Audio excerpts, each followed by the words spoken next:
विशाल पाटलांना दिल्ली पोलिसांनी घेतले ताब्यात. राजधानी दिल्लीत जंतर मंतरवर विद्यार्थ्यांच्या आंदोलनाला पाठिंबा देत पंतप्रधानांच्या घराकडे कूच केलेल्या खासदारांना आज दिल्ली पोलिसांनी ताब्यात घेतले. सांगली लोकसभा मतदारसंघाचे खासदार विशाल पाटील यांनाही पोलिसांनी ताब्यात घेतले. मंदिर रोड पोलीस ठाण्यात त्यांना ठेवण्यात आले आहे. खासदार प्रियंका गांधी यांनाही याच पोलीस ठाण्यात ठेवले गेले आहे. आज दुपारी 3:30 वाजता काँग्रेसचे राष्ट्रीय अध्यक्ष मल्लिकार्जुन खरगे यांच्या घरापासून खासदारांनी मोर्चाला सुरुवात केली. पंतप्रधानांच्या घराकडे निघालेल्या या मोर्चात खासदार विशाल पाटील हे प्रियंका गांधी यांच्या सोबत निघाले.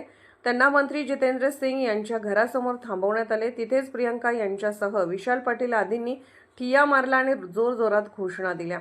सायंकाळी 6च्या सुमारास पोलिसांनी त्यांना रोखण्याचा प्रयत्न केला. खासदारांचा आक्रमक पवित्रा कायम राहिल्याने त्यांनी 6:15च्या सुमारास ताब्यात घेण्यात आले. त्यांना दिल्लीतील मंदिर रोड पोलीस ठाण्यात नेण्यात आले. याबाबत भ्रमणध्वनीवरून बोलताना खासदार विशाल पाटील म्हणाले, विद्यार्थ्यांच्या आंदोलनाबाबत सरकार अत्यंत चुकीच्या पद्धतीने वागत आहे. आंदोलन मोडून काढण्याचा प्रयत्न केला जात आहे. त्याचा निषेध करत आम्ही आज आंदोलन केले. त्यावेळी मंत्र्यांशी चर्चा झाली, मात्र बाहेर जाऊन वेगळीच माहिती दिली गेली. त्यामुळे आमच्या निदर्शनाची तीव्रता वाढली. त्यानंतर पोलिसांनी आम्हाला ताब्यात घेतले. अशा दडपशाहीला काँग्रेसही कधीच भीक घातलेली नाही.